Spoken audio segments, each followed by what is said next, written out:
Alors moi j'ai l'impression qu'il ne sait pas de quoi il parle et qu'il est finalement comme tous ces élus qui sont soumis au lobbying actif d'Areva, d'EDF et des ingénieurs des mines.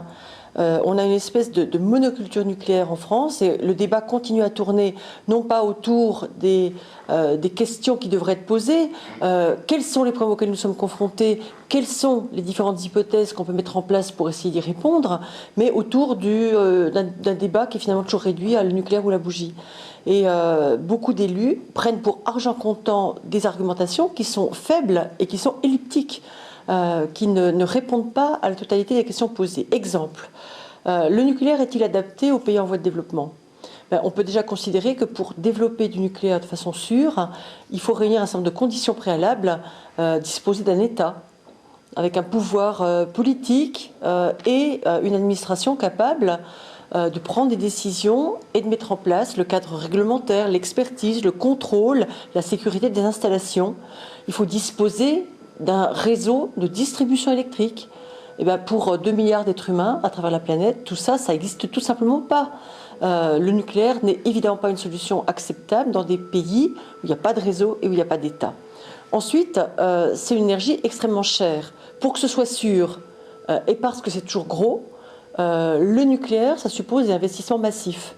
Et donc, la solidité financière et la stabilité nécessaire pour amortir dans le temps des investissements très lourds. Est-ce que des États émergents peuvent se permettre de remplacer une part significative de leurs énergies fossiles par du nucléaire? Je suis convaincue que non. La France elle-même, quand elle construit une centrale nucléaire, c'est 3 milliards d'euros, 4 milliards d'euros. Il faut des années pour monter un dossier. Et on n'est pas du tout en état, effectivement, de proposer ça à des pays qui n'en ont pas les moyens, tout simplement. Ensuite, est-ce que c'est une réponse adaptée? Pour deux raisons, ça ne me paraît pas le cas. D'une part, parce que la rentabilité est mauvaise, et je parle de la rentabilité énergétique. Aujourd'hui, le nucléaire, c'est un tout petit peu plus de 2% de la comment dirais-je, de la consommation finale d'énergie dans le monde. C'est un peu plus de la consommation primaire. Vous savez que pour chaque kilowatt qui arrive au consommateur, en fait, on en produit 3 dans la centrale. Donc on a une perte en ligne des 2/3 quand même entre le moment où on produit et le moment où on distribue à l'usager. Et donc, même si on doublait cette part, même si on voulait passer de 2,3 ou 4% à 5%, ça demanderait des investissements considérables et ça représenterait qu'une toute petite partie de la solution aux problèmes énormes qui nous sont posés. Et puis surtout, ça ne colle pas parce que les besoins d'alternatives énergétiques, c'est maintenant. La crise pétrolière, c'est maintenant. Le changement climatique, c'est tout de suite. Et on estime que pour un pays qui n'est pas doté d'une filière nucléaire, il faut 15 à 20 ans pour se doter effectivement d'équipements en état de marche. En plus, c'est une question commerciale c'est un dossier qui fonctionne pas si bien que ça. Ça fait quand même un paquet d'années qu'Anne Lauvergeon et les ministres de l'Industrie et les premiers ministres et les présidents de la République font le tour des capitales pour essayer de vendre du nucléaire. Ça marche pas si bien que ça. Aux États-Unis, on en a vendu 0.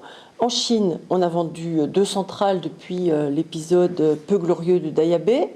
Après des années de tergiversation, après des gesticulations politico-stratégico-honteuses, il faut quand même se rappeler ça fait des années qu'on se tait face aux Chinois parce qu'on espère vendre ces 2 centrales. On a annoncé 10 fois que c'était fait, puis c'était jamais fait, puis on revenait à la charge, etc. Donc, ok, il semblerait qu'il y ait 2 tranches nucléaires qui aient été vendues. À ma connaissance, il y a eu une seule vente réelle, c'est en Finlande, avec le succès qu'on sait. Olkiluoto, ça marche pas si bien que ça, le chantier. Et puis on a prétendu en vendre aussi en Libye, avant de se rendre compte finalement que même en accueillant Kadhafi à Paris, même en considérant que l'argent n'avait pas d'odeur, c'était comme compliqué de vendre une centrale nucléaire à la Libye en ce moment. On n'arrive pas à expliquer le développement du nucléaire civil en France sans prendre en compte l'arrière-fond qui est quand même le choix du nucléaire militaire. Et c'est vrai que Le discours ambigu qui consiste à dire, dans le cadre du traité de non-prolifération, qui est par ailleurs moribond, on encourage l'usage du nucléaire civil présumé pacifique, alors que le vilain nucléaire militaire, on peut imaginer interdire à certains pays de s'en doter. Je trouve que c'est un discours qui ne tient pas.